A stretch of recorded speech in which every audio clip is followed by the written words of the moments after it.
Robert Bad and Bad. Hello everyone, welcome to another podcast, episode 186. 86. It's me again, George. And Matt Batberry. As always, me and Connor are here to talk all the things nerdy, pointless, maybe futile, maybe a waste of your time, but hey, let's have a good time before the end times. The end times. Yeah. But 93 is so young. So young. I'm tapping on the window.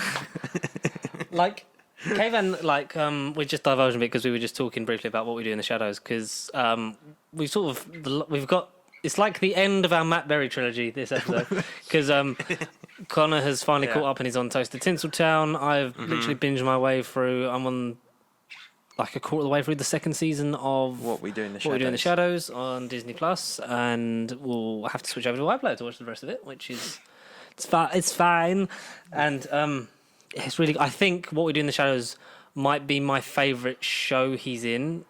Yeah, right, okay. Overall show. Out of everything, and possibly one of his better performances, because I think he's given more to work with as like the whole thing of, yes, it's a comedic role, but a lot of the stuff he has to play off of is quite heavy in terms of like being an immortal vampire that's, seen loads of friends and family die and shit like that, and it's trivial, it's funny, but like Matt Berry actually gets to sort of do a bit more, whereas like Toast is like a caricature of the industry. I'd argue that his role with the least to do is Douglas in IT Crowd, I'd say. Right, okay. And Year of the Rabbit, I think, sort of in between What We Do in the Shadows and Toast. And what about Dark Place? I'm just curious. What about Dark Place? Is he Dark Place? Dark Place is strange because he's playing like a fiction. He's playing a guy playing Rick Sanchez, not Rick Sanchez. Blimey. Because that's the name of Rick from Rick and Morty. Oh God. Dr. Sanchez. Is it Ray Sanchez? Ray bloody Sanchez. It's weird because, I would put Year of the Rabbit between Shadows and Toast because obviously it's caricature, but there's still some, with the setting, it puts more into it. But Garth Marenghi's Dark Place is a bit layered because obviously the whole thing's done as a documentary retrospective on a TV pilot that never carried on. So when he's doing the bit, it's a double-edged performance because he's doing the bit as almost like a fictionalized version of himself in the interview parts of this mockumentary, but then having to sort of then polarize it to when he's actually playing it in the clips of the show that you actually see.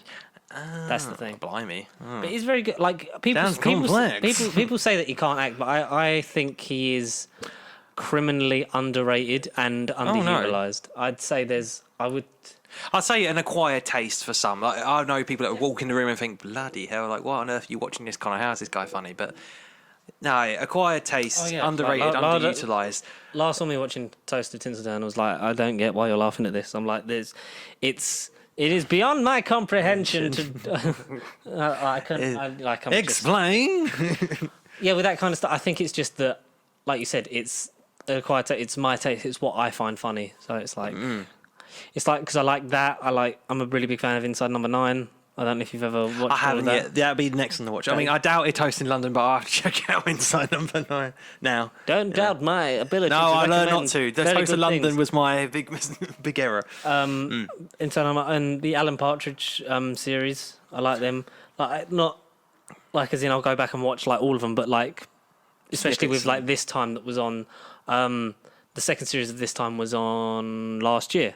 And because I'd really enjoyed and I've never been a big sort of Partridge fan because it was before my time, but I really like Steve Coogan as an actor and what I'd seen of it when it sort of he became his own anthology thing of like each different job, like where he fucks up so much he ends up in like a different job and it's like the evolution of his career.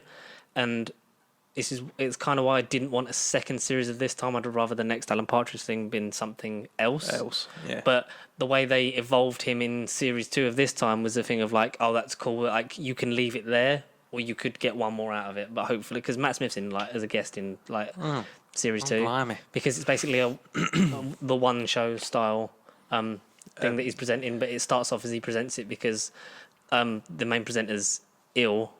Who then goes on to pass away and stuff, and he ends up just getting sort of like just becomes the presenter, and it's And it's good because it's very out of touch comedy, which I kind of like. I like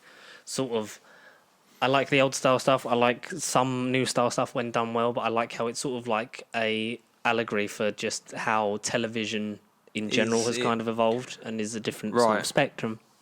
So if you like that kind of just stupid thing of like laughing at something, because like there is some stupid bits in Partridge where you're like, so then check out This Time with Alan Partridge. This Time with Alan Partridge. Yeah, that's he auditioned for the Star Wars.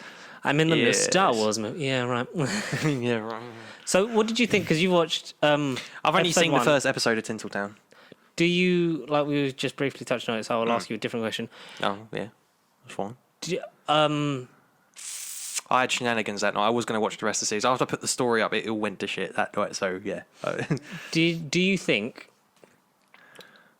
Is there anything you're worried about with it moving to America? No, I'm curious and excited. I saw the title sequence. I thought, all right, it's because I like how it ends with the Tinseltown. Tinseltown.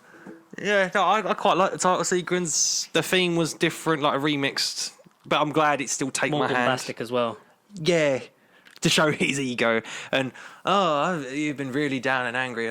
Look, everyone. I'd just like to sincerely apologise for the prick I've been. Whatever he says. I'd just like to give everyone a sincere apology. Yeah, right. Well, I thought you were here to pay everyone's tabs. So he comes up with everyone's the amount of money that he owes everyone. And he owes Tom Baker, lookalike man, nearly $1,000. $1,000. It's the closest you get to, in terms of the whole show. That episode is the closest you get to into another episode of Toast of London. Yeah, absolutely. It's very much like the episode 1 and 2. I don't remember when it happens. Like of Miracle Day for Torchwood. Like it's like here's the things a bit, and then we're going to extradite it and take it to America. Move. Like obviously, like because the episode 1 ends with he's on the plane, and then the theme tune starts, and it changes to Toast of Tinseltown. So you get the thing of like. He's moving on. That's the next bit. I would like to see him come back if he does. I think you can just sort of make, in the style of Partridge, you could just have Toast be... Toast in Tokyo. Can't we get him around the world? You could, yeah, but also you could just have him as this out-of-work actor that just becomes more haggard and jaded as he goes throughout his career, which he kind of has already. Yeah. Like, the only thing is the London setting really sort of connected you to like the show because you felt like you knew it. Yeah, I get that. Yeah, but you've got some really good guest appearances coming up. Oh. Including one of them that was a guest in an episode of season 2 of What We Do in the Shadows. Oh, so there. I've had this chat with someone earlier, but yeah, there is a real Matt Berry cinematic universe going on. TV universe. They hop in between all the shows. It's a big MCU actor. Potential upcoming MCU actor. Who knows? He might even be in Love and Thunder because it's Taika Waititi. Who knows? Maybe, but like who knows? He's voiced Star Wars. You've maybe already seen them once in the last year. What? Wait, in a Marvel movie? Yeah, I was like, as in the person like you in it is already an established actor in the MCU, like one of the cameos in it. So. Oh right. Oh okay. But who would you genuinely cast as Matt Berry as? Whether it's stupid role or... I've been thinking about this a lot because I did used to think I'd want this role for Jack Black, but Hercules. Oh, Hercules. So, like, if you're going down the whole God route with Zeus and co in Love and Thunder, you have Hercules be the overweight, sort of like out of shape, lost his touch kind of, but still brutally strong and campers Christmas. Because it's like sort of that time of like, just it's Lothario, but just for everything. Because, in terms of myths and legends, like of that era of Greek culture and mythology, it was just, just everyone's having sex with everyone. So like, and he would be funny, but you'd also give him the depth of like, he's tormented by the fact that like he's been through shit and he feels like he looks like shit, but he can still do the things. Kind of thing. Like you could still have him be super strong. But it wouldn't seem too out of place to have someone like him or Jack Black of that ilk play that kind of person. Yeah. That's how I would do it. Yeah, Matt Berry is the British Jack Black with a beard. Yeah. Yeah, good comparison. Yeah. Similarity, actually, I could picture the similarity. If I was like, I would trust maybe Matt Berry to do a better job of it because I've seen him in more stuff where he can sort of do more things.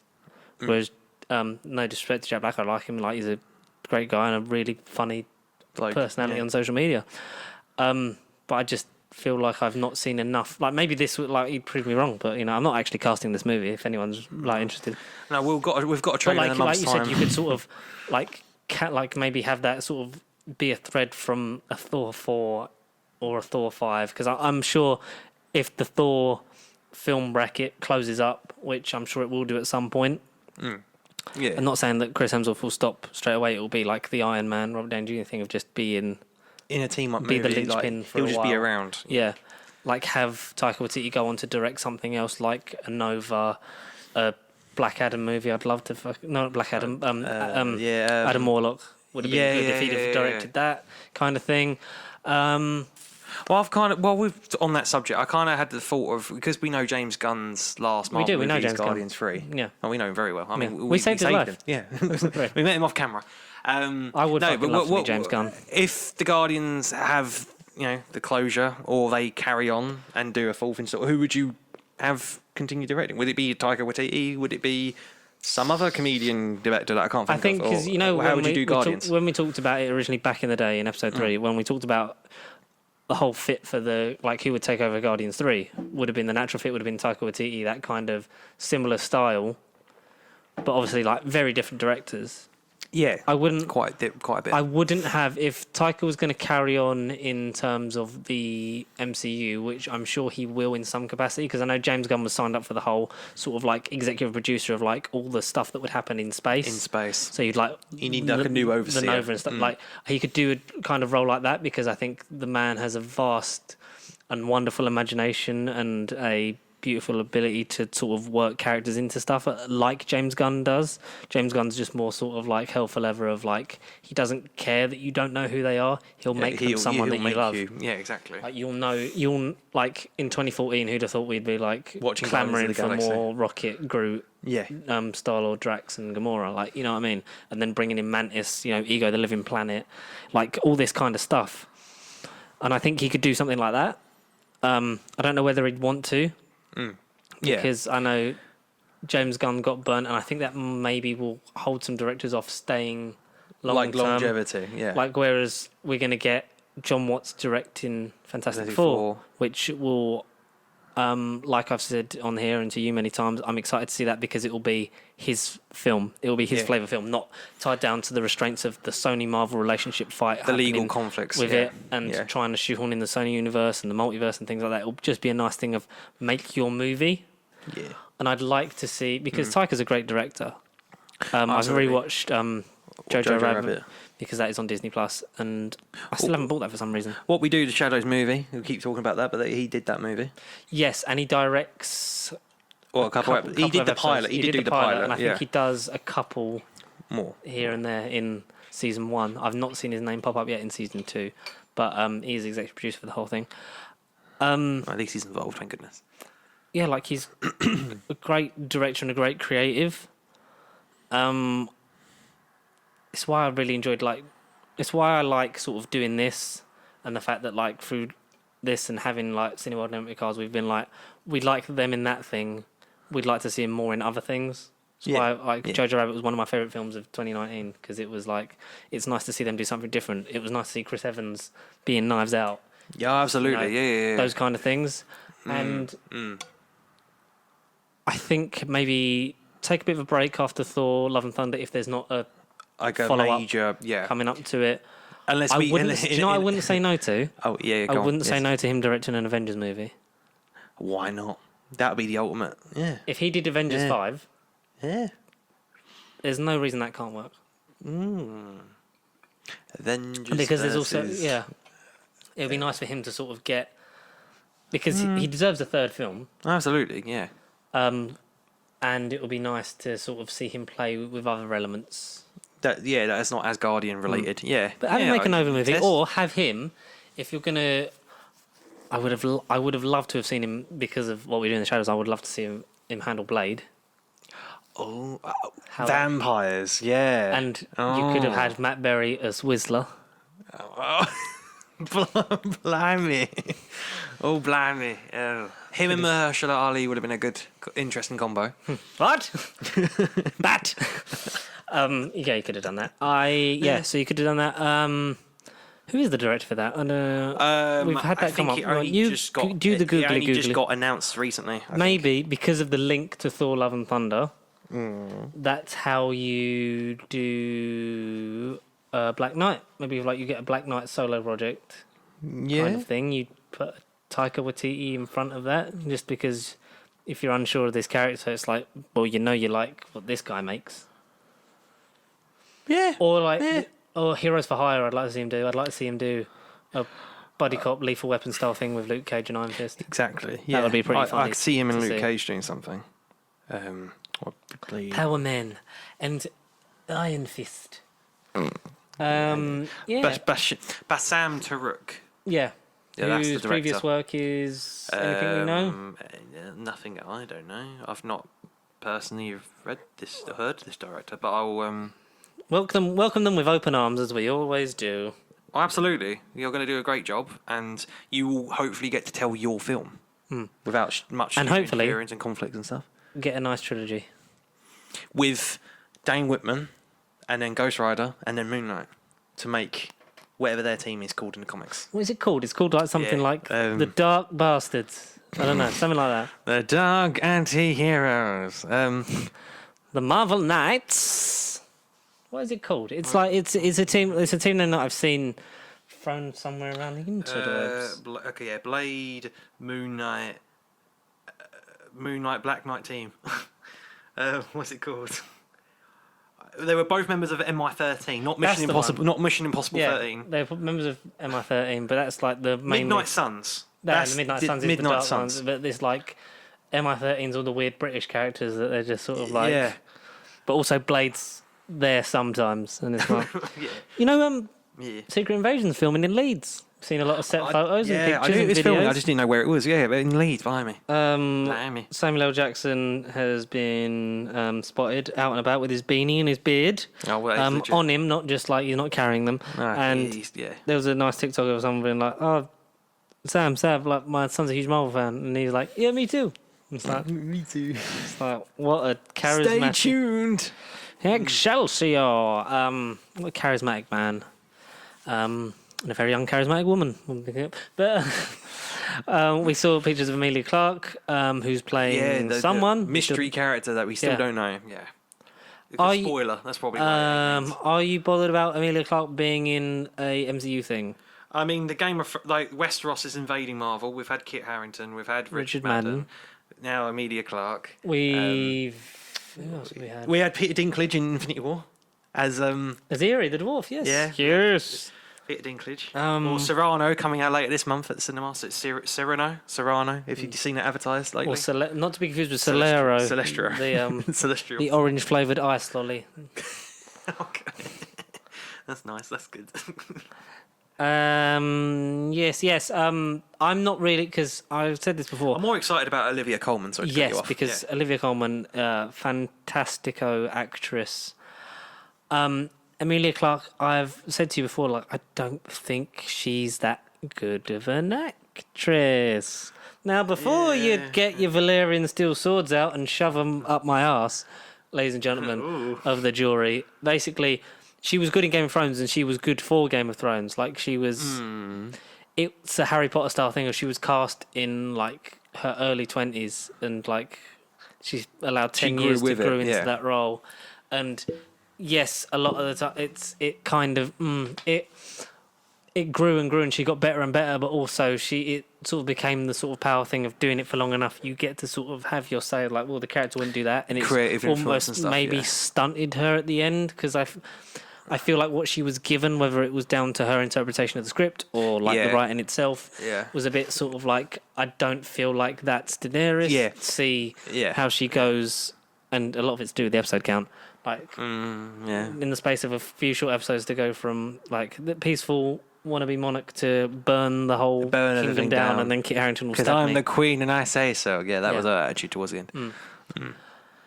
But I do like her. Like, she seems like a really nice person. She's she seems lovely. She's fucking gorgeous. But but yeah, to go back with And she got to have sex with Jason Momoa. Momoa. That's his cousin. That's with a bizarre. moustache That's the bizarro version of Aquaman. We're gonna have So spoiler alert for Aquaman: The Lost Kingdom. We're gonna have Aquaman played by Jason Momoa, and then we're gonna have Waterman played by Jason Momoa. A fireman. I don't know what happened there. Jason Momoa. They didn't call him like Jake Momoa. Jake Momoa, yeah. It's just like Momoa with like a shaved head and a fake moustache. Marvel. I was gonna say, yeah, anyone could have been Kira in Solo. I mean, all right, it was cool. It was Emilia Clarke. She might still turn up in Book of Boba Fett.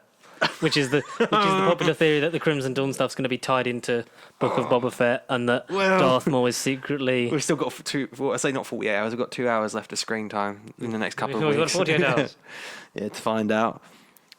Last Christmas was okay, and then that's about it film wise. And then now what? Secret Invasion. I thought you just meant like the holiday was. Last Christmas was all right. Last Christmas. Easter was a bit shit. Yeah. Back to Emilia Clarke. Yeah, I totally feel what you say. Like Daenerys, she had time to grow and she had influence over her character because she was the face, like arguably the face of that show, and an influencer. I mean, she still has. I don't know if she's on IMDb's or Time Magazine's top 100 most influential women in the world because Game of Thrones is so 2019 or 2018, depending where because people might. 2019 ended, didn't it?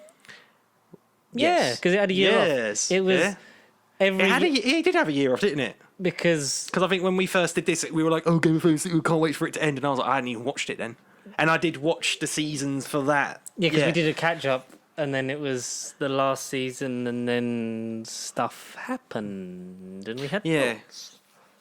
Yeah, 29. Yeah, because it was like the Troubled Production thing, and then Kit Harington's wedding, and then they saved it for 2019 for reasons. Yeah, for reasons. Basically, I watched the first 20 minutes of Eternals last night, and I don't like Did you get IMAX. bored? I liked IMAX. I didn't watch all of it because I didn't personally. Did you watch it? You watched it in the IMAX? But I get what you mean about the aspect ratio. It only got to me last night. I was like, Jesus Christ, this is infuriating. Why can I not have the whole thing in a puffed up big screen? Shang-Chi is IMAX for 90% of the time. It was. Yeah, it's basically made for it. Yeah, that was actually shown in IMAX, wasn't it? Was Eternals shown in IMAX? Yeah, I think that's the thing. Every Marvel film is, Disney film is, but there's no. I sort of vow to myself, there's no point seeing a Marvel film in IMAX at the cinema because we know we're going to get it at home enhanced, like down the line for free, with your subscription. Yeah, but also I'd rather watch it in the cinema.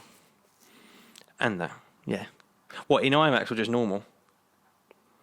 Otherwise, there's no point watching an IMAX cinema movie if you're going to get it on your TV for free, like later down the line. Mm-hmm.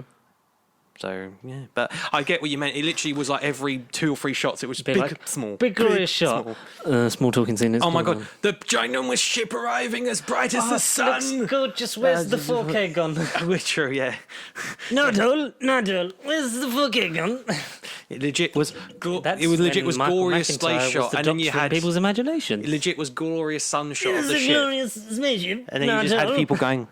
It's like a big IKEA marble table, now, Joel.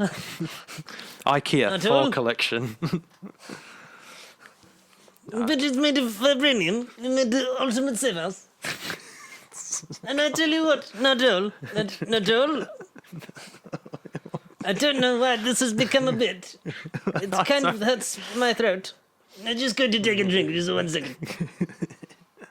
None of the deleting scenes are on there yet. No, deleted scenes, not yet. Not yet, no. No, so the little bit with Sprite and Kit Harington in the museum. Oh, fuck. George's soul has gone into the ether. I don't know what's happening. I feel like Mark Spector, because I've got multiple personalities in my brain. Right, did you just call me George? Yeah, because that happened last week. Last week. Yep, I haven't fucking put that out, have I? But I managed to not put that out, but I put out a Doctor Who Flux Steelbook unboxing on the correct time.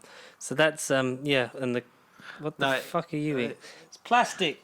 Spastic cat. What the fuck are you looking at, Clem Fandango? The little cat trying to eat the plastic. It's not good for you. She's looking at me like she's going to claw my face off. What was we talking about now, Joel? What the hell did we just mention? What the hell did we just mention? I'm going to read this in my normal voice, if that's okay. All right. I'll take your word for it. Black Panther Wakanda Forever is has been hit with another delay and is looking increasingly likely that it might come out next year. Boo, next year. Loads of delays because of obviously COVID and stuff, and Letitia Wright refusing to get her vaccine. Yeah, already it's because of her. Production of Black Panther Wakanda Forever has been delayed yet again due to star Lupita Nyong'o and several crew members testing positive for the Omicron variant of COVID-19. But Lupita Nyong'o probably, I can't confirm this, but probably has been sensible and got her vaccinations and not preaching that it's devil worship like Letitia Wright. Have you heard, though? This is a thing I didn't screenshot, but I heard it on the internet. Heard it in the archives, yeah. That Winston Duke has renegotiated his contract. Oh, good, okay. Yes. For a bigger part. In that movie? Yes. So is that a spoiler? No. So possibly either to have more of a supporting role, be the antagonist, or because of recent events of someone they were going to push to the front because of the tragic passing of Chadwick Boseman, maybe he's the new protagonist. Which, if you're going to give Winston Duke the Black Panther armor, yes, fucking please, you sexy man. More Winston Duke. Winston Duke. Just audience, just look at his thighs in Us. Look at the size of his thighs in Us. That man could crush a walnut with just looking at it. Honestly, the man is swole. Is that a term? He's swole. Is that a thing? Swole. He's thick with two C's. Thick with two C's. He's swole. Oh, and he's just a nice bloke. I'd either have given it to him or Daniel Kaluuya if you were going to go down the Daniel Kaluuya. Kaluuya. But maybe he's going to be too busy being James Bond because he was in one of them lists, wasn't he? Like, I thought it was... of who's going to be the next James Bond. It was a graphic, but they did one line of white people, one line of black people. It was like, the segregation in this is just stupid. Yeah.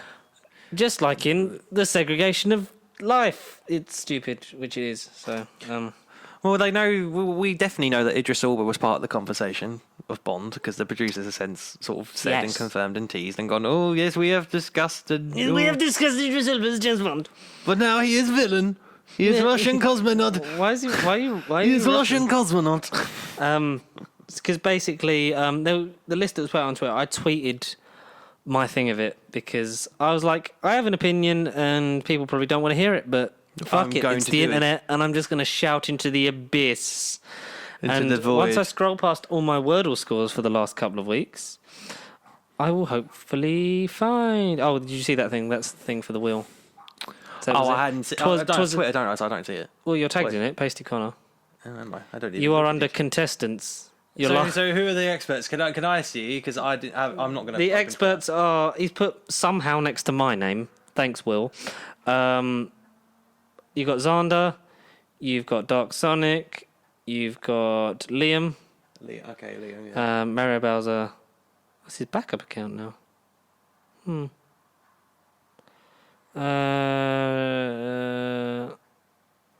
Okay. And Safe Space Doctor Who. Yeah, I'm an expert. Cool. Amazing. And then print out of the Flux box set. What was I looking for? What was it? This Saturday is the 30th, and I'm going to get out the first round. It's Sunday the 30th, isn't it? It's Saturday, isn't it? I don't know, is it? I can't remember. Wednesday, Thursday, Friday. Yeah, Sunday the 30th. Where the fuck is my James Bond review? There's Toby Whithouse. Winston Duke. Has he actually been in anything else, Winston Duke? He's been in my dreams. Okay, yeah. So this was the 13th of January. So it was like, who should be the next James Bond? And you got on the list, you got Idris Elba, Rhys-Jean Page, Daniel Kaluuya, Michael B. Jordan, John Boyega, Cillian Murphy, Tom Holland, Chris Hemsworth, Michael Fassbender, Tom Hardy. Just an estranged list of these are the names put up for it most. So I did a little Twitter thread. Yeah, and what was your response as we're talking about Bond? Fuck that Sky High. I want Clem Fandango. I want Megan McIntyre as the next James Bond. I was like, my picks out of this list, Idris Elba, if he was a bit younger, would be perfect. would be the perfect choice, but can still do it and want at least 3 films out of him. Sorry, I had to delete some words so it would fit in the fucking tweet. Fucking character count. Daniel Kaluuya, a phenomenal young actor who would make it his own. John Boyega, a great. So this was sort of like a mini thing of like me talking. John Boyega, great actor, deserves something decent after Star Wars. Michael Fassbender, amazing, would be brilliant and good choice. Would be a good choice and brilliant body of work. Cillian Murphy would be very different, but I'd love to see what he brings to it. My shout-outs that aren't on this list: Richard Madden and Jamie Dornan. Yeah. Hardy, Holland, and Hemsworth are too famous. I haven't seen much about Regé Page, but seems fantastic. And Michael B. Jordan is a stellar actor, but I remain under the thing that it should be a British actor playing Bond. Yes, George Lazenby was Australian. If I had to rank my choices, not that anyone really cares, so from 1 to 7, I would be Idris Elba, Richard Madden, Daniel Kaluuya, John Boyega, Michael Fassbender, Cillian Murphy, Jamie Dornan. Okay, yeah. Because I talked about before, Tom Hardy is too old and too famous, as would be Hemsworth and Tom. Like Tom Holland's too young and looks too young. Absolutely, yeah. He's a kid. He still has the face and body of a little boy. Young Bond, and that's coming from me. Bond. And plus, he's doing Uncharted, and Sony won't fucking release him from anything otherwise. Oh, no, they won't. No. I think Richard Madden, if you're gonna stick on the traditional sense of let's be boring and keep it as a late 20s, early 30s white male, then Richard Madden would be the best choice for that. Yeah, that feel. Yeah. Do I believe that it should just be that? No, it shouldn't. Should it be a woman? No, because like we've said many times before, just, women deserve their own roles, right? Like good parts for women and cast women in create franchises around these fabulous female actors. That was almost a 355, but that would probably never get a sequel. Well, it's like Birds of Prey get slept on hard, but female stars, female writers predominantly, a lot of female producers. It's female director as well, isn't it? Absolutely, yeah. That's you need more things like that. That for the industry is positive. It's just woke shit and balancing out. It's but the scales have been tipped so far. We are in a place of privilege, as heterosexual cis white males. Right, yeah. Good word. We've not in terms of our career probably would not have had trouble over the last 15, 20 years, with a lot of white male people. But you need to tip the balance, with the Doctor, with James Bond, tip it in the right way, not by making James Bond a woman, but by if you have to there's things out there that are they're predominantly looking for someone of Asian heritage or of African American to be in because they wanted for the Buffy reboot or whatever, and people say, oh, it's bad to just segregate and look for that one thing. It is to an extent if you're saying 90% out of you what I want is irrelevant, your skin colour and your heritage. Yeah, absolutely. But you have to kind of pigeonhole them windows for a bit because the scales are like that, right? Tipped with not just roles but jobs available for white people in general. The way you balance it out is you have to cast more of these roles, specifically pigeonholing them for Black, Asian, and minorities, other like that. The world needs to become like Thanos. I mean, these little red stick, all life balance. Yeah, it needs to be perfectly balanced. And the way we perfectly balance is if white actors and performers get less opportunities in the face of making it normalised, like Luke Cage, African American. Behind, everyone working on that behind the scenes, in front of the camera, that did an amazing thing for the African American community. Yeah. Series one, yeah. In terms of its production, Jessica Jones, women, and some amazing, fantastic writers and creative people that have gone on to do some amazing things. And Kristen Ritt is a fucking superstar. So, and Mike Colter deserves to be brought back. If we're gonna fucking bring everyone back and not him, then that's bring a them farce. all back. Yeah. But basically you've got to, be balancing, and if you're going to moan that it's swinging the wrong way and that James Bond might be played by someone of colour, then... James Blonde. Remember when that was a fucking problem, that he didn't have the right colour hair? Yeah. What the fuck? Yeah, Jesus, man. It's fine, because Daniel Craig went grey anyway, waiting for them to make his fucking films. It's fine. Leave him alone. Daniel Kaluuya would be fucking insane as a youngish, around the time of a Casino Royale style Bond and see him grow, like see him become, because he's a fucking amazing actor. Why should his skin colour stop him from getting the opportunity to play James Bond? Same with John Boyega. Oh, John Boyega, yeah. To me, out of all the names, Daniel Kaluuya and John Boyega, I would be like over the moon ecstatic with.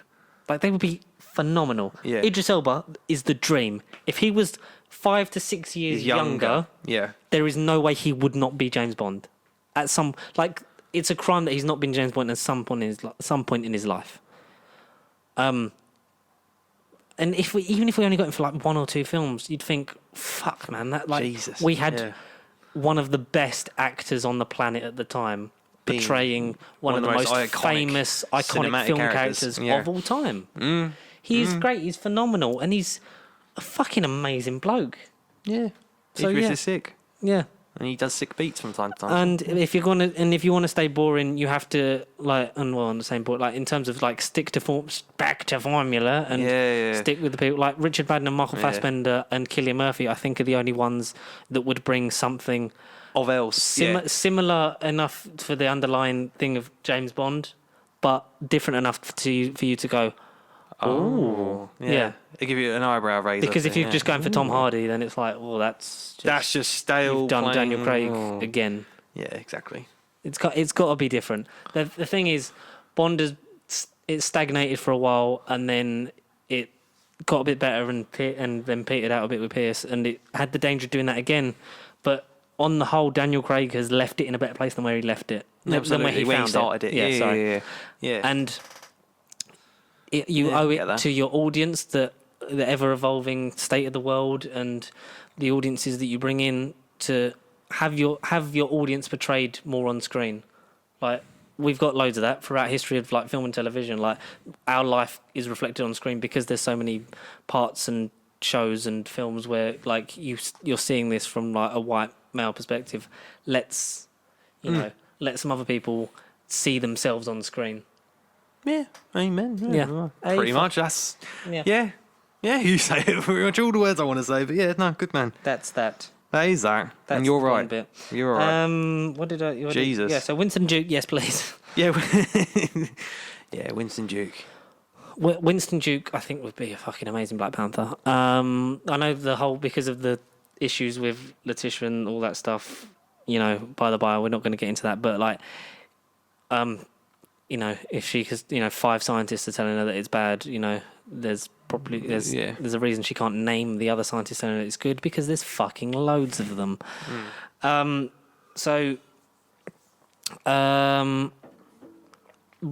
whole recast of T'Challa thing came up because of that, which I'm in support for, not right now, but a little bit down the line of carry on Chadwick's work doesn't stop because he's gone. It's important to build upon it, whether that be with whoever takes on the mantle next. I know they're talking about like possibly his son, the character's son, doing it in future films, but I think that we're a long way off that happening. Oh, absolutely.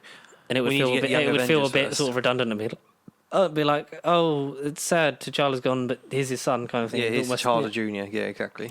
So if you recast him right, or if we believe that Michael B. Jordan is meant to be coming back in some capacity, could he have done it? Yes. Could Winston Duke do it? Yes. Could Daniel Kaluuya do it? Yes. Could Lupita Nyong'o do it? Fuck yes. Yes, she fucking could. Could Letitia Wright do it? Yes, if she wasn't such an awkward person in real life. Yeah. Yeah. Just get your vaccines. Like, I know it's like, your body, your choice and everything, but like, if you're not going to get it done, don't be then using your platform as a famous actress to try and turn everyone against it. Yeah, exactly. Yeah. Hey ho. Fucking ho. Let's talk about something. Do you want me to read that AI script again? And have you found another one? Nah. But you know what I have found is that the Chicken Run sequel is finally officially coming to Netflix. I didn't know it was happening. I didn't know Chicken Run 2 was getting it. It got announced last year at some point. Years ago. Okay. But the official Netflix UK account, the Chicken Run sequel is coming. It's called Chicken Run: Dawn of the Nugget, hatching only on Netflix in 2023. Dawn of the McNugget. Starring Thandie Newton, Zachary Levi, and Bella Ramsey, Dawn of the Nugget revisits your favourite chickens, Ginger and Rocky. Rocky's a rooster.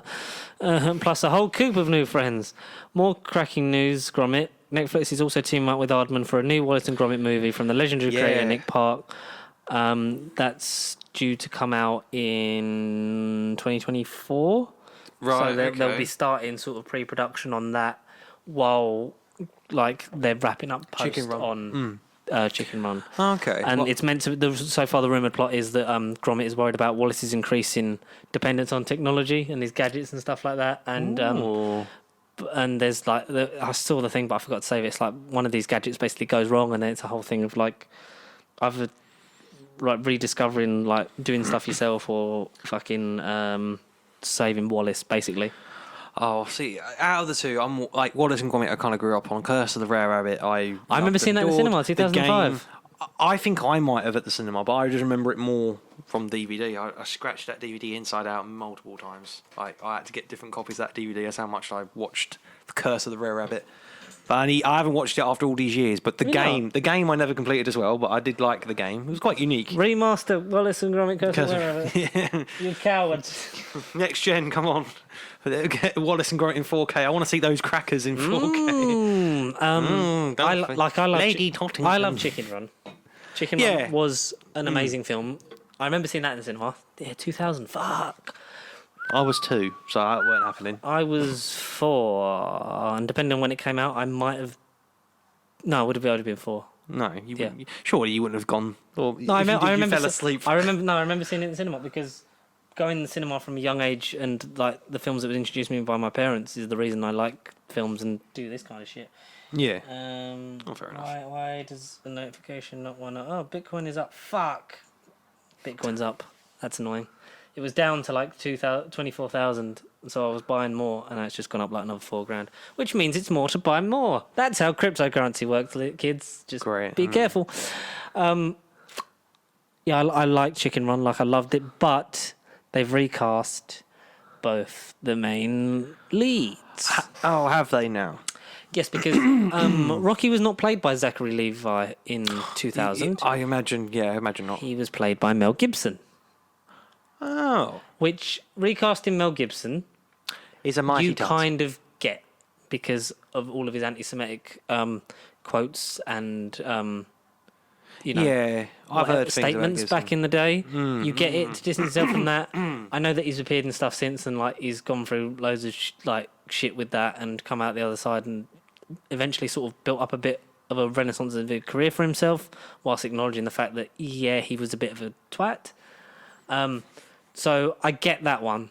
What I don't get is Julius Rahal as Ginger, who's been replaced by Thandie Newton, because apparently in a statement from 2020, so that's when the film was actually announced, she said that she'd not been contacted to be part of it, and that she was deemed to sound too old. Oh dear. Because I think so. She was in her 30s, either late 20s, early 30s in Chicken Run, and now she's like 40s, 50s. But as far as I know, the voices of the rest of the chickens in the group are returning. Yeah, that's That's a bit sort of sus. But Zachary Levi, you got the draw of the Shazam guy is now in Chicken Run, which I like Zachary Levi. I really do. He's a great actor. Curious by that, yeah. I would. Yeah. But for me, that's a bit sort of it's like you're recasting for stars. Because Mel Gibson would have been the draw of that film originally. But now you're recasting, you've got Thandie Newton's a fantastic actress. But Ginger's going to sound completely fucking different. Yeah. And I get the kind of thing, if you can't just keep one. No. And they weren't going to, because of his comments in the early 90s that surfaced and stuff that happened throughout the early 2000s, that you wouldn't want Mel Gibson back. But to still sort of not acknowledge it and sort of be the way that is, it's kind of ageist from Hollywood, but it's not surprising that they're still of that ilk. That's just the way the showmanship Julius Wahala's, defense, because she was great. She was a very good voice actress. She was also Emma in Doctor Who: Curse of the Fatal Death. Yeah, the companion. Yeah, this time you come back to life, and this time you're a woman. Oh, her. Oh, it was her. Now say hello to the sofa of reasonable comfort. Oh, I miss Stephen Moffat There, I said it. Shock horror. Dun dun dun. Yeah. Because I did have a thing on this. Did I not? What about Stephen Moffat? And Doctor Who? Because Russell T Davies's pre-production has officially begun.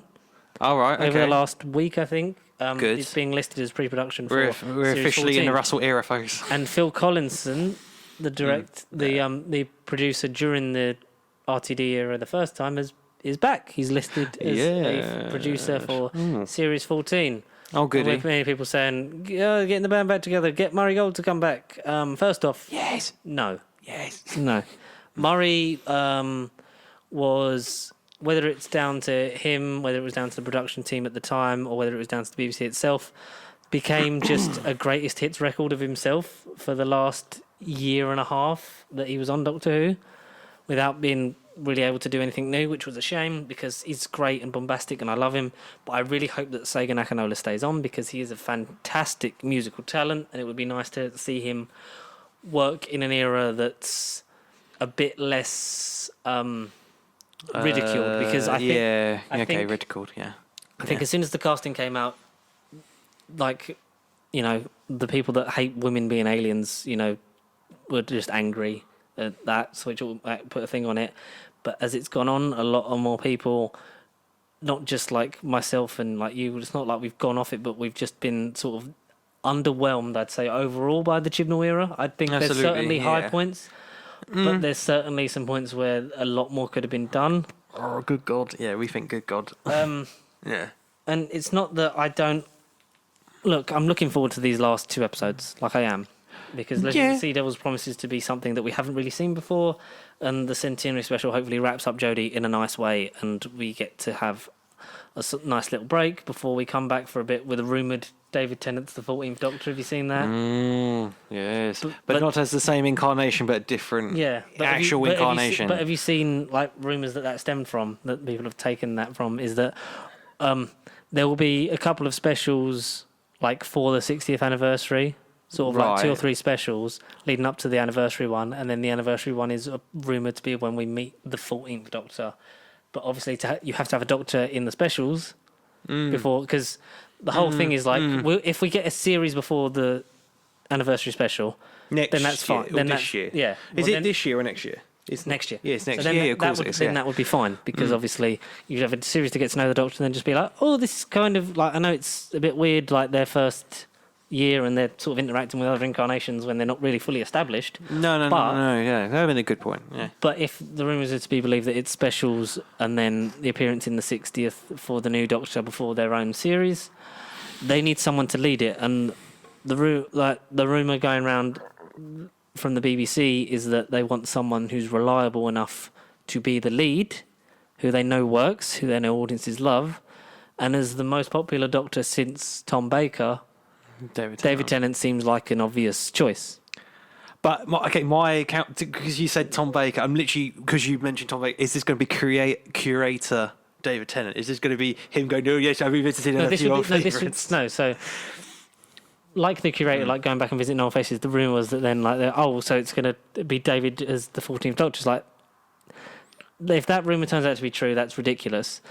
But also, like, if you want to have the 10th Doctor be the lead for these specials, to sort of ease people back in, because that would bring the general audience in, and it would bring back diehard fans that have maybe fallen off through the latter years of Moffat into Chibnall. You would get the general pull of the audience back to have David Tennant back as the 10th Doctor for 3 feature-length specials, like written by Russell T Davies, like produced by Julie Gardner, Phil Collins, like all the gang. It'd be like, what year is this? Yeah, we'll be like, where have we gone back in time? Genuinely, yeah. Because we know Chris won't do it. No, he would be the most reliable one to do. My thought, your fault, is, that makes sense if you're going to do that. But why not do something that Matt Smith pitched a couple of years? I think it was 2019 at Wales Comic Con. Right. He did an interview. Him and David did an interview together. Okay. Well, they did a panel. Not like a panel. Basically, they just sat on chairs and they just chatted to the audience, and they asked them loads of questions, and they got them to act out a version of the speech from the end of Survival, but they had to sing it. which is strange. It's on the internet. Like there's a YouTube channel that's got the full If you breakdown. die like animals, and then you die like animals. No, it was like Matt Smith going, and somewhere else the tea's getting cold, and it's like, what the fuck is going on? Matt Smith had an idea. Right, what is his idea? A very good idea. I say it in the voice of Matt Smith, so it sounds all clever, sexy, Timey-wimey and stuff. Timey-wimey. Clara, listen. I don't know why I suddenly became a caricature of myself through Series 7, and for that You know, I fish apologise. fingers and custard and all that. Lack of fish fingers and the potassium in the custard. He said that the thing he missed most about Doctor Who was doing he felt it was the Christmas specials. He's like he'd love doing the series, but then you sort of almost get like a free pass. Like the specials would be like this nice little event thing that would come around every year that you'd all sort of have fun shooting it for a couple of weeks, and you'd have a good fun time, and it might not necessarily be the most integral story, but it would go out on Christmas and loads of people would watch it and loads of people would just have fun with it, and it'd sort of be like Doctor Who, but festive and version, pantomime. kind of thing. Yeah, I totally get where he's coming from with that. Yeah, and I see that. And he said like he'd love to come back for one. It's like, but I've always thought, why not to make it a special and like to sort of give you could do it so that it's like a break for some of the people in the production team and the cast or whatever. You would have a different Doctor in every Christmas, like you do Christmas special every year. He said, but like 1 year it's me, 1 year it's Peter, 1 year it's David, like 1 year it's Paul McGann, and everyone was like, oh, sexy Paul McGann, yes. Like you could kind of do that. So like if you did like a trilogy, like that, you could do sort of like a trilogy leading up to the anniversary, and then the reveal of like the Doctor as hopefully Lydia West, Tania Miller, or Joe Martin would be like you'd have David do one. You'd have David do the first one. That would draw the audience in. Yeah. Maybe you have Matt do one. And then to get the third drawback, not that this will never happen because Eccleston sort of said no, but get Chris Eccleston back to do the third one. If Christopher Eccleston would do one, yes, but he will not under this production team. He won't do it. He won't do it. Which I'll get back onto the production team in just a moment. Like maybe you could, but maybe like have the two Doctors 3 times, but like different things. Like you could have David with his father-in-law, Peter. Fuck it. It's the easiest one to do. They can bubble up. Matt Smith and Paul McGann that's a little bit sexy. It's a little bit sexy. And goodness me, Susan. Or in a nice way of symmetry, you'd have Peter Capaldi with Paul McGann. Because Peter Capaldi was invited to audition. When you said Peter, I thought you meant Peter Davison. Peter Davison and David Tennant. Yeah. Peter Capaldi and Paul McGann. Because in a nice line of symmetry, because Peter Capaldi was invited to audition for the 8th Doctor in the TV movie. He wasn't he? But didn't want to because he was so much of a fan of it. He didn't want to disappoint himself by not getting it. And then was, a fantastic actor cast in the version of the show that was handled with a lot less care than I think he wished it would have been. That would have been so maybe that, but Paul McGann and Matt Smith would be maybe too much sexy. Too much sexy for BBC. Too much sexy. I mean, it's going to be abolished by 2027 anyway, by the time the licence fee just crumbles and we just wonder why, we should have just paid our licence fee and stopped moaning. Matt Smith was right. Why was Matt right? Matt Smith and... Do you know who? Like, if he didn't look different, obviously it would be Colin Baker. Because I think that would be just a really sort of like upbeat, happy Doctor, and then Colin Baker's. Goodness me, what is it? You don't even know what a Matt Smith is, do you? What is a fish finger and custard? And you know what we do to aliens who wear fezzes. Just beats him to death with a fez. This isn't how I regenerated. That sounds like an actual line. You know what we do? Alien wears fezzes. But like you could do something like that, or like have it be a David Tennant thing that crosses over with other Doctors. That could work in terms of like you'd have a big anniversary thing of like this is celebrating everything that came before the show, and like it would feel the most like the old RTD era because it would like you'd have elements back. Yeah. You'd have his old companions, not Mickey Smith or Captain Jack Harkness. You'd have for obvious reasons, yeah. Like I said, Captain Jack, if John Barrowman comes out, takes responsibility for what he's done and fucking apologises for putting his penis on Eve Miles' shoulders. Oh dear. Like at separate times, he didn't wrap it round like a scarf. Yeah. Well, I don't know, I wasn't there. But still, and Noel Clarke, not under any circumstances, have you heard Channel 4 are making a documentary about... it's basically in defense/service of Noel Clarke, and it's a really weird fucking thing to do. And it's about to start filming about the cancel culture and Noel Clarke, and like basically like his side of the story. It's like you're giving him a platform to justify what he did. Yeah. Oh dear. I know we're going to stick with you, it's now more than ever that we should be paying our license fee, because if Channel 4 are trying to spin that, because that's clearly done by someone who loved him in like kidulthood and shit like that, and thought, oh, this guy deserves a chance. No, he had his chance to come out and apologise for it, and all he's done is just fucking like play it off as if he's done nothing wrong. You always should believe the victims in cases like this, like we said when it originally first happened, but not be attacking the person, because it could come out that like all like that, you know, he wasn't in the wrong. It's fucking not gonna, because if you've got that many victims, they're not all fucking wrong, are they? Exactly. No. And why are you gonna? Why Channel 4 giving him the platform to do this? Who commissioned? Who at Channel 4 fucking commissioned that? Fucking idiots. We're coming for you. Yeah. Well, yeah. You're getting fired. But like, why? Well, it's so short-sighted. It's like having a fucking Harvey Weinstein one. Yeah, absolutely. Yeah. It's like no one's sitting down with Kevin Spacey. No, like, exactly. Yes, they sat down with Joss Whedon, but have you read that interview? That's fucking shocking. When he basically talks about like what he said to Gal Gadot and stuff, and doesn't really take credit for it, but sort of goes like, oh, like it happened. Like the main thing he takes credit for is like the adultery thing is the only thing he takes responsibility. And like, you know, felt like he had to have sex with these women, otherwise he would have regretted it or whatever. It's like, yeah, but you know, then it kind of still just happened, and it's like, or like answering the stuff about Ray Fisher of like, no, maybe it was misinterpreted as this. One of the quotes basically saying that Gal Gadot misinterpreted, because it was the scene in Justice League where the Flash lands on top of her on the breast, which was never in the original version, was put in for the reshoot version, and Gal Gadot mentioned her discomfort at that, and basically was like, you're going to do it, otherwise you'll never work in this town again. A stunt double ended up doing that bit of it, because Gal Gadot refused to do it. But he said, and I quote, "May have got lost in translation because English is not her first language." Yeah. Joss Whedon directed one of the biggest films of the year 10 years ago. Biggest films of all time. Creator of many of the things that we love, can go fuck himself and get in the bin. Jesus just Christ. Like Noel Clarke. Yeah. Joss, you naughty man. No, Joss, you prick. In the bin. Bye-bye. Throw him in the fucking sea. But yeah, David Tennant. Yeah, do it. Have David Tennant in it.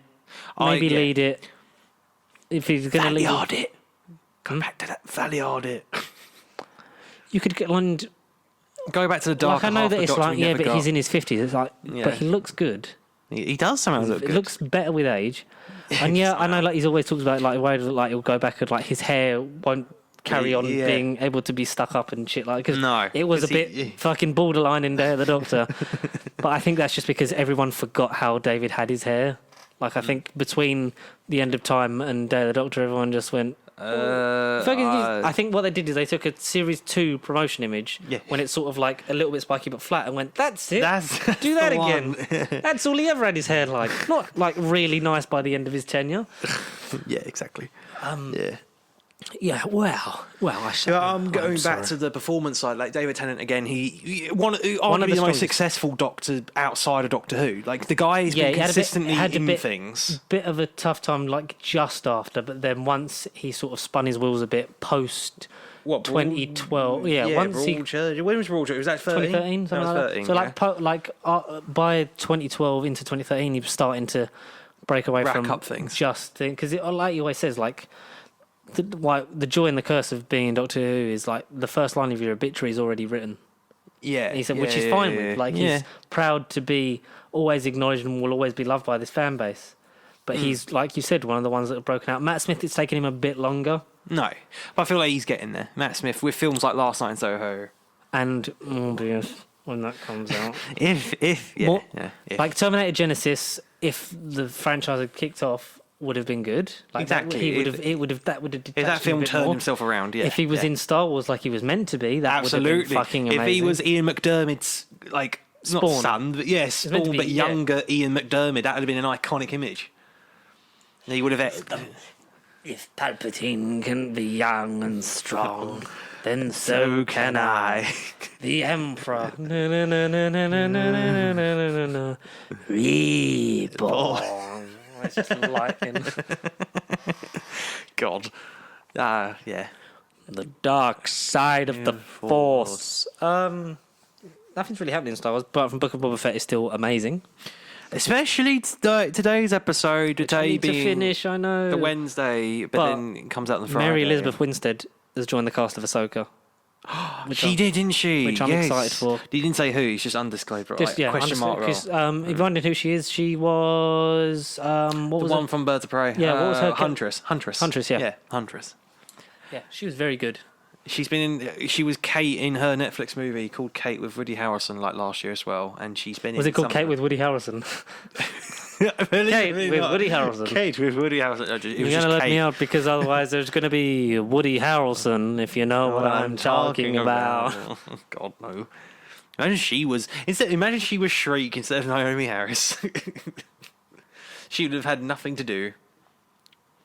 Yeah, Naomi Harris kind of got short shafted on that, but that whole film was a short shaft. She was shafted in that. She was shafted in No Time to Die. She just give up. Justice for Naomi Harris, please, because she's great. Zack Snyder will give her all the screen time in the world.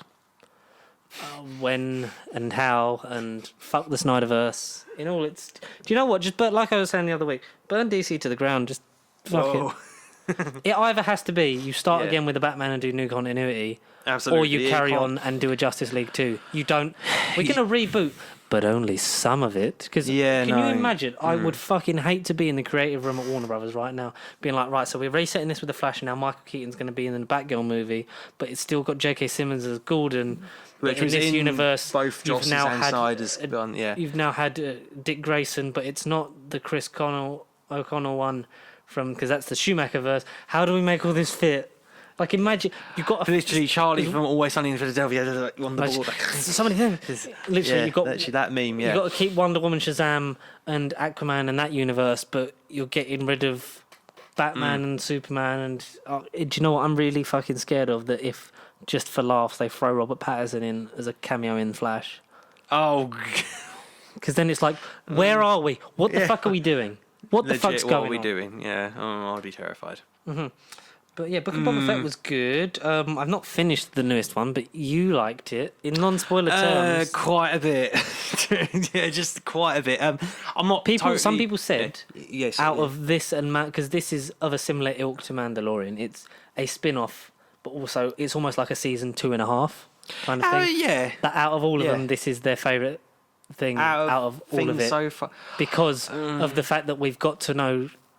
Like spoilers, Din Djarin, for long enough that him coming back or his sting being felt in episodes like with Fennec Shand is enough to make people go, because obviously like it's called Return of the Mandalorians. The episode, it's Chapter 5, Return of the Mandalorian. Yeah, which as reading it, you're like, oh my god. Which again, by the time this episode comes out, you guys would have watched it anyway. So we can talk about it. Yeah, but like the fact that we're here for the fact that a character who in the last.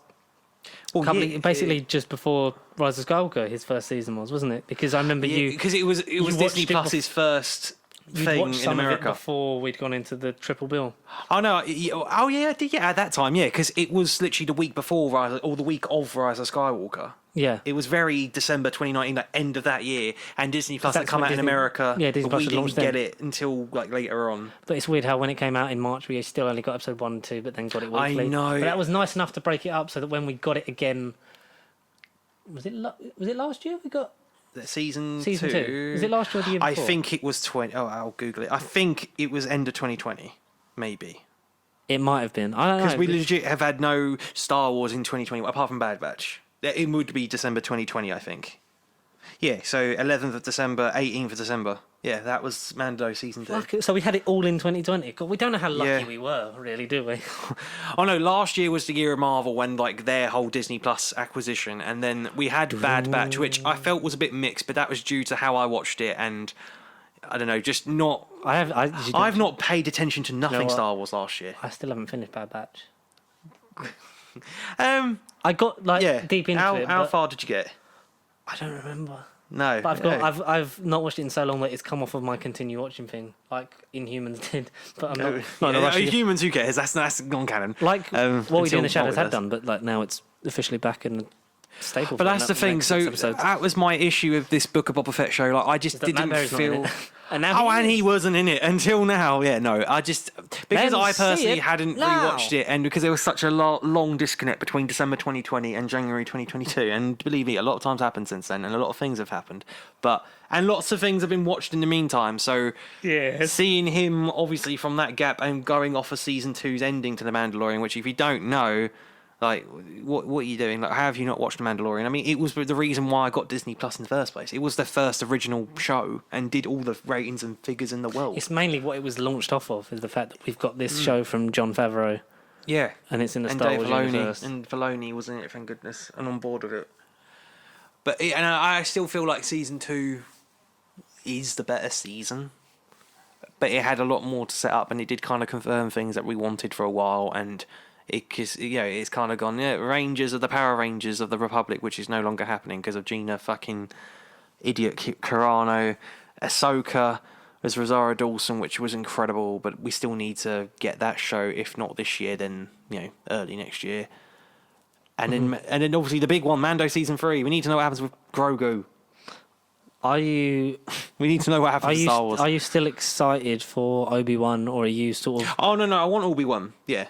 Because I'm like... I do not care about Andor. I'm sorry. I don't care about Andor much. No, why are we getting a prequel series to a prequel movie that ended with us knowing that they were all going to die anyway? Absolutely, yes. It's like a lot of people rate Rogue One, and like I'm jealous of those people because all the Rogue One... a Star Wars story, like anthology movies had a trouble production, like that and Solo, like...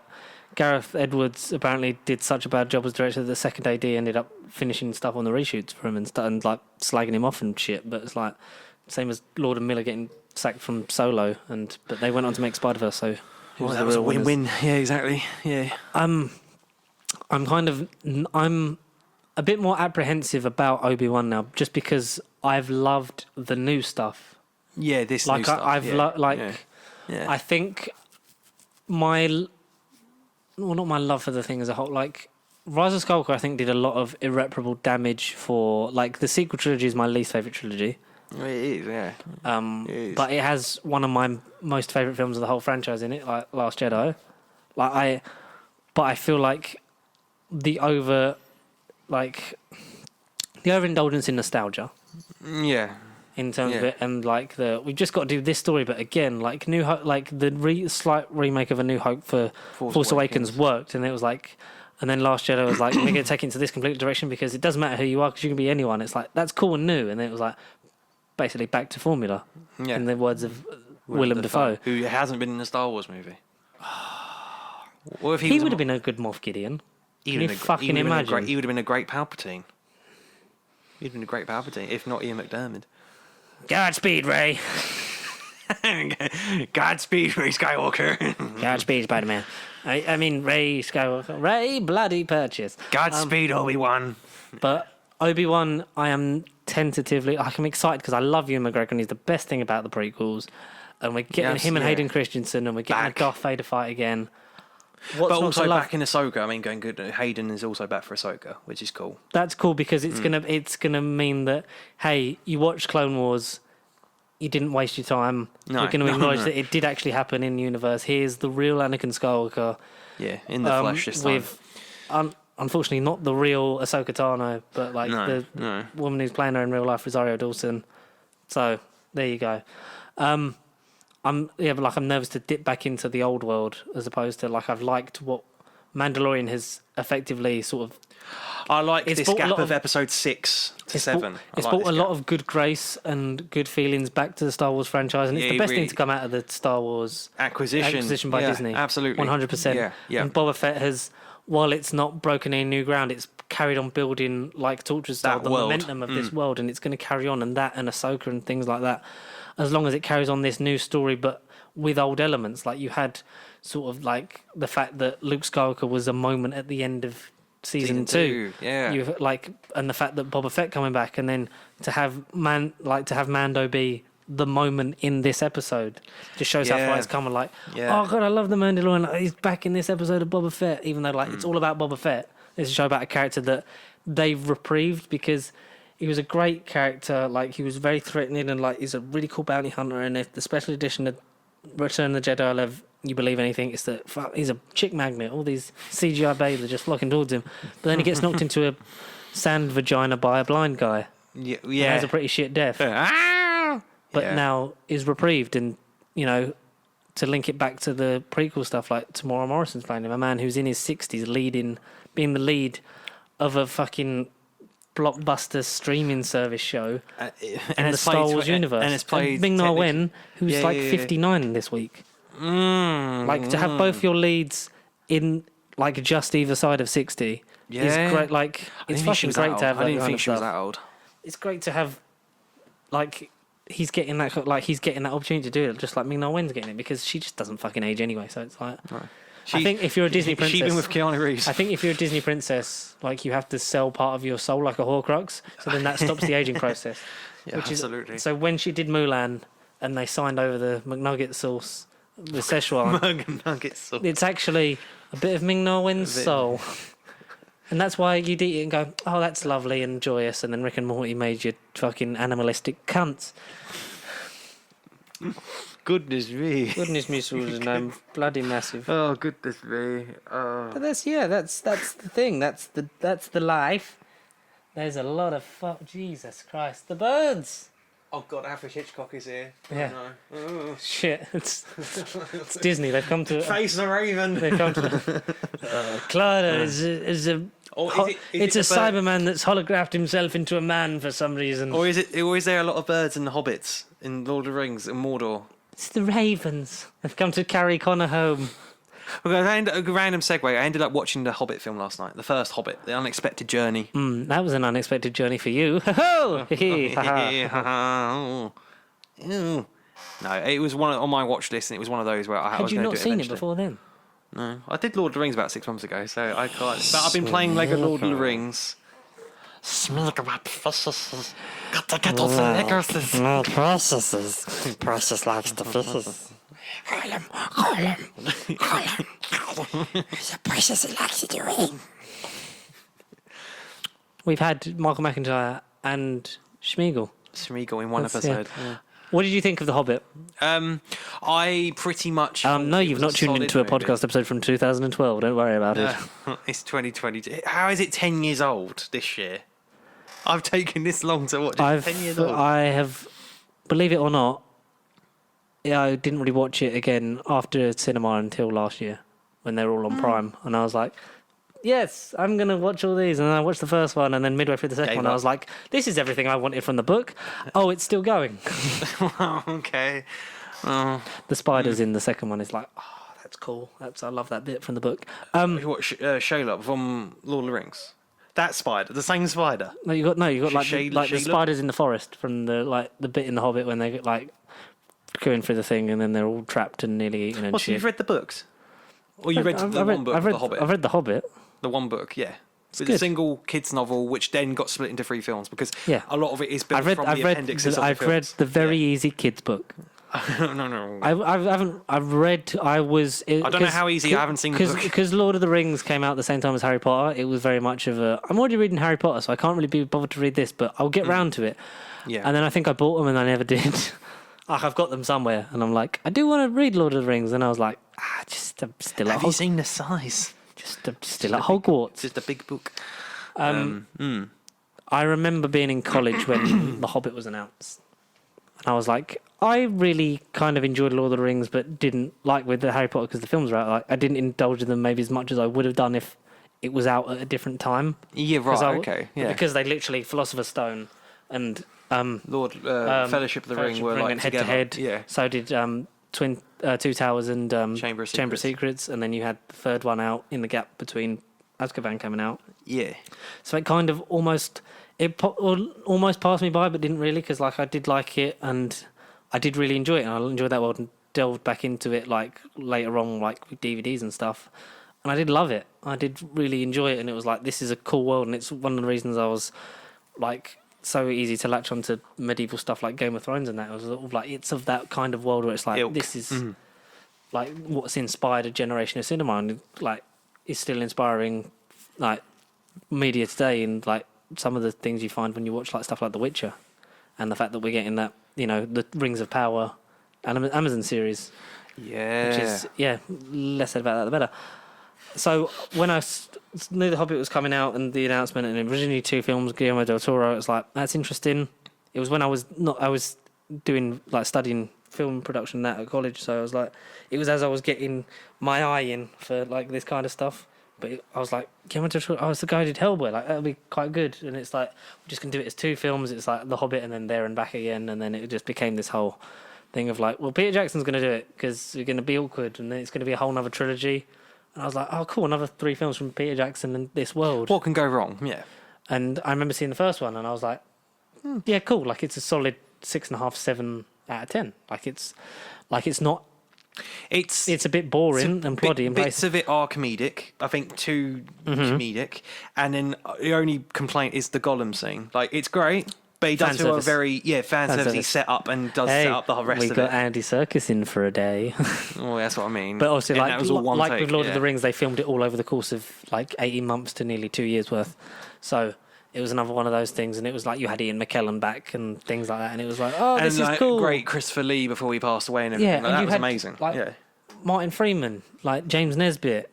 You had Benedict Cumberbatch, Richard Armitage, who's an underrated actor. Watch The Stranger on Netflix if you haven't. And Stay Close. More recent Harlan Coben series. I think I have seen both of them. Yeah. Have you watched Safe? I did. That was the one with Michael C. Hall. Yeah, because I watched Stay Close over. We both watched it over literally 2 nights. We watched 4 episodes each night and stayed up to like 1:30 in the morning for 2 days, watching it because it came out New Year's Eve, didn't it? Yeah, I know, because I was like, like the Harlan Coben stuff. I was like, I like this author and I love James Nesbitt because he's just gorgeous and should have been the 11th Doctor in an alternate timeline. But and because I'd gone back and I'd never properly finished The Stranger, so we did that together as well. And because Safe was the first thing, because that came out 2018, and I remember watching that and fucking loving that. And I was like, we should watch that because if you like those 2, you like this. Because obviously he's got the deal for all of his stuff gets adapted onto Netflix. Right. There's The Innocents on there, but it's in French. That's one of his. I think I did The Innocent. Yeah. No, and there's another one. Yeah.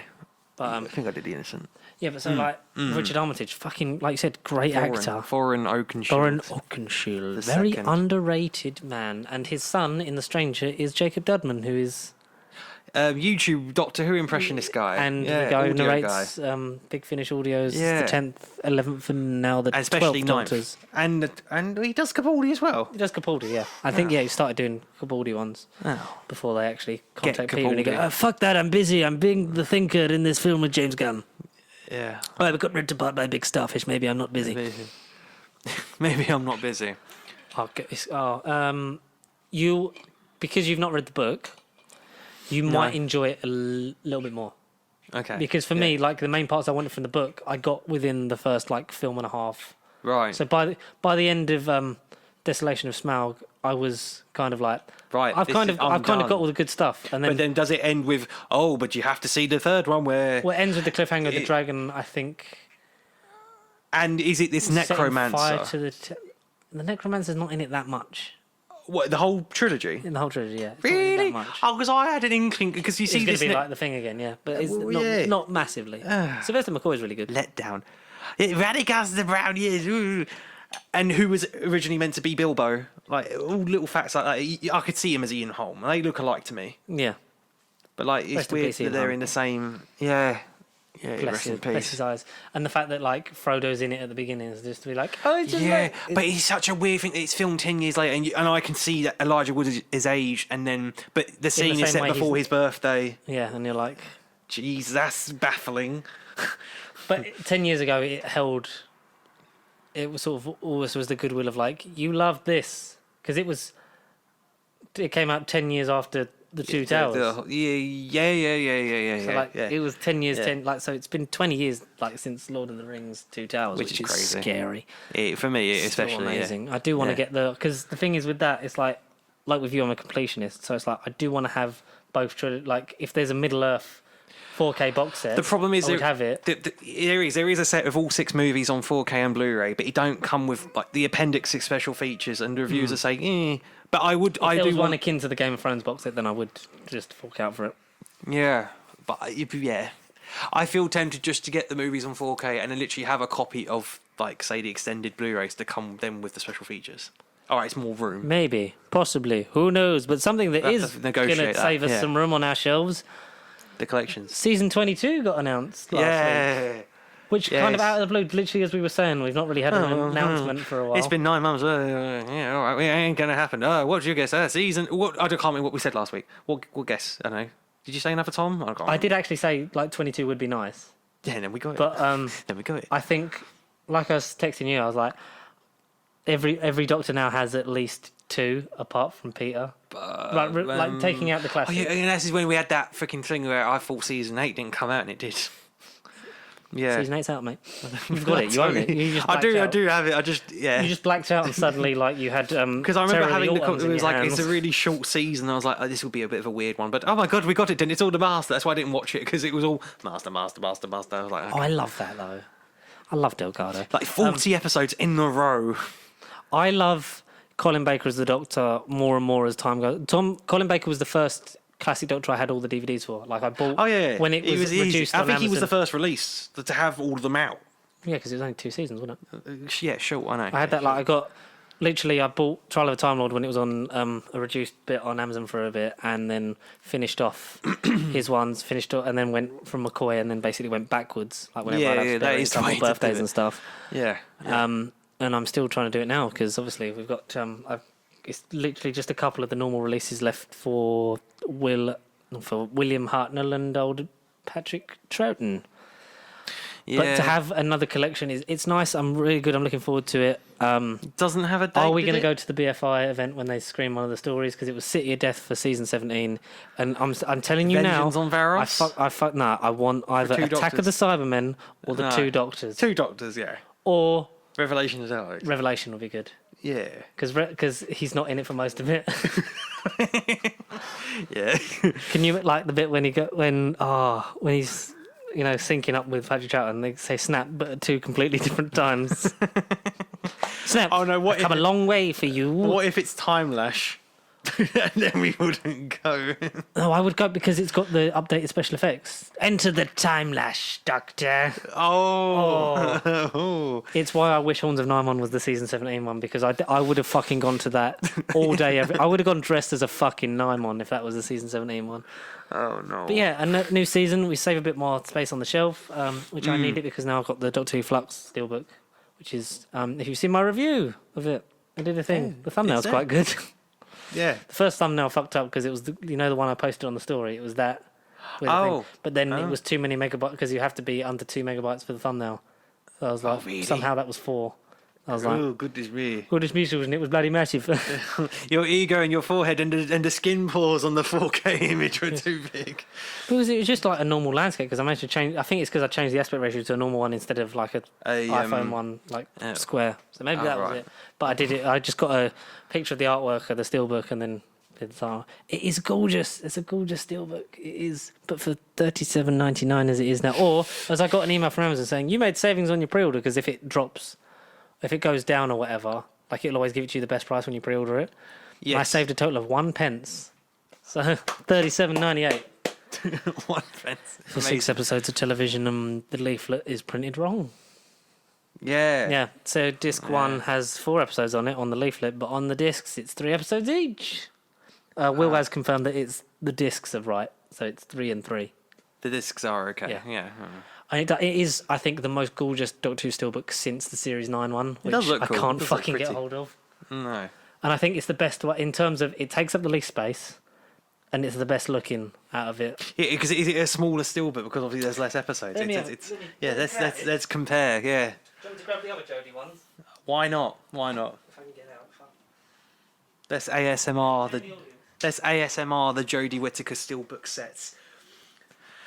As we compare thickness, not only girth, but also, I don't know, softness, strokiness, and just the overall design.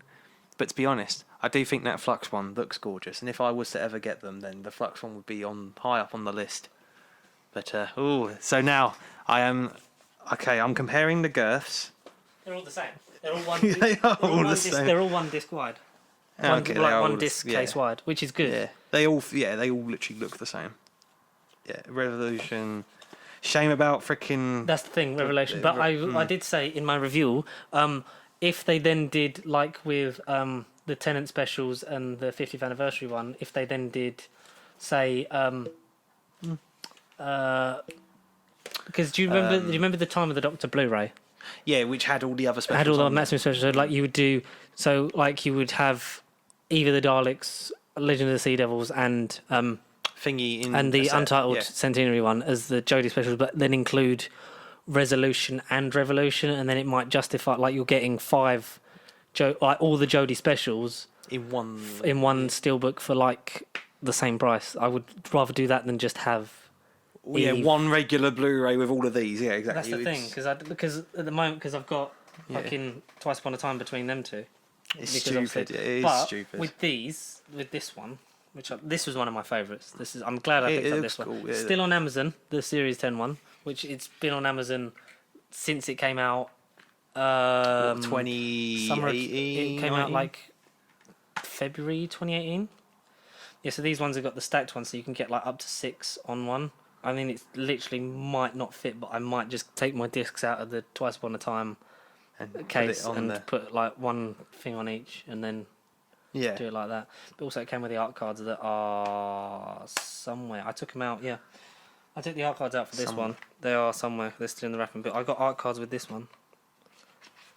But in terms of, I like how it went from I had loads of single DVD of the volumes, and then to the bigger box sets like the card. Fuck off. Goodness me, cat. You're bloody messy. There's no fish fingers or custard in there. So it's like that, and then went down, and then we're at this point. Like, and the Flux one is fucking gorgeous, man. That is great. Yeah, some fantastic art. And look at gorgeous Dan. Look at. Look at Dan and Yaz. Looks like a Game of Thrones painting. He looks like a freaking. Because that looks similar to like that style, but also like the Capaldi and Jenna Coleman one. From Series 9, from Series 9. Is like £200 on thing. Yeah, so it's 2 discs, which was ambitious. And then you got art cards. We're creative, guys. Got art cards of the Doctor, Yaz, Dan, and all of them together. Yeah. In like that promotional image. Oh, okay. Yeah, nice. Yeah. What if it was slightly cheaper for the amount of episodes, or if it had Revolution included on it? I'd be a bit more like definitely get it in this form. But if you're not bothered and just want the content, then just get it normally. Yeah. But, it's up to you. But, yeah, most gorgeous one maybe since... I'd say that was third. It's definitely the best looking Jody one. Yeah, that one. Yeah. Because you've got... I quite like 11, yeah. It's just like too plain. I love that one. That one's quite sick. Series 12 one. Yeah.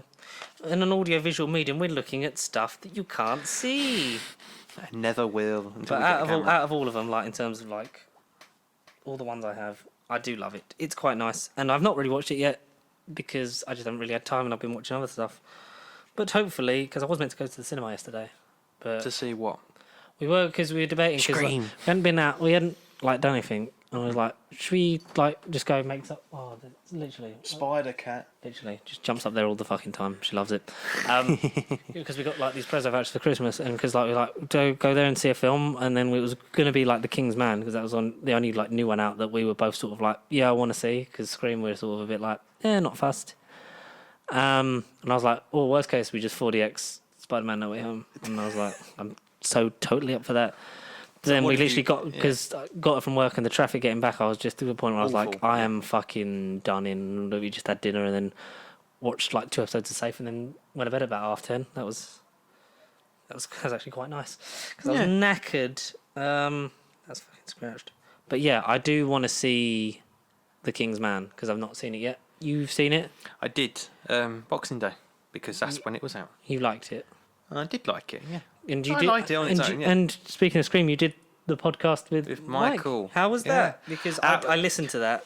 It was Like, all the called way through, and Silver Screen Silver Screen Podcast. Yeah, I'll put these back. You do some plugging. Yeah, no. So our Scream review, my sort of solo venture away from this channel, while George has been on. Because I hadn't seen it.